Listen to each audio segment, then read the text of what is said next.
It is our mission to space. Blue Origin has just made history. For the first time ever, they sent a person who uses a wheelchair 62 miles above the Earth. The New Shepard rocket just touching back down after taking aerospace and mechatronics engineer Michaela Benthouse to space. She suffered a spinal cord injury after a mountain biking accident, and Benthouse made the trip with 5 other people. Joining us now is former NASA astronaut Cady Coleman and space industry expert Eric Ingram, right there at the desert. You just watched it happen. Good morning, you guys, my friends. It is good to see you. Eric, let's start with you because you know Michaela. Tell us about the journey that got her here today. Yeah, I've known Mickey for several years now. She flew with me on, and you as well, on the Astro Access second microgravity research flight, where we actually did research on getting in and out of seats in microgravity to simulate flights just like this for people with disabilities. So this is many years coming, and it's really exciting to see her get to space. That was such a powerful moment to be able to be on that flight with all of you and to see history being made there as well, and to see it now take place here. Why is accessibility so important when it comes to space travel? I mean, we are right at the cusp of this. Exactly. We are at the beginning, which means we can design without retrofitting. And civilization, up to a quarter of the population has some form of a disability.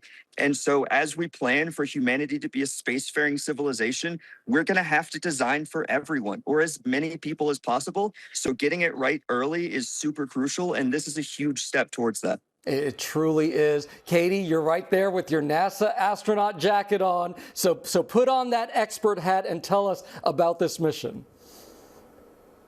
Well, this is something that, there were 6 people in that capsule, and now the planet has 6 more astronauts. And I just think that's really, I think it's a wonderful time that we live in, when we can have different definitions of astronauts.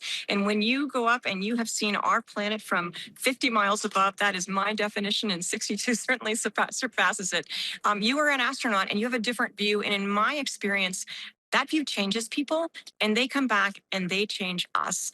And in the case of Mickey, I think it's an example for so many, and I don't mean so many with disabilities, I mean so many of us who then, I am working with Astro Access, with Mickey. I have come to, be able to have conversations I used to consider difficult, and now I realize I am just trying to understand more, because I need everyone as a teammate on our teams. We need everybody, and especially this kind of problem solvers. Absolutely, without a doubt. Blue Origin has now taken 80 people above the Kármán line. And basically what that means for people who don't know, the Kármán line is essentially the internationally recognized edge of space. It's about 62 miles up, and that's how far this goes.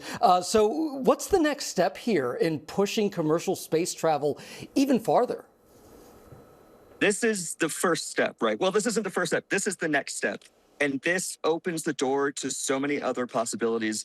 As Miki herself said, she may be the first, but she's not going to be the last.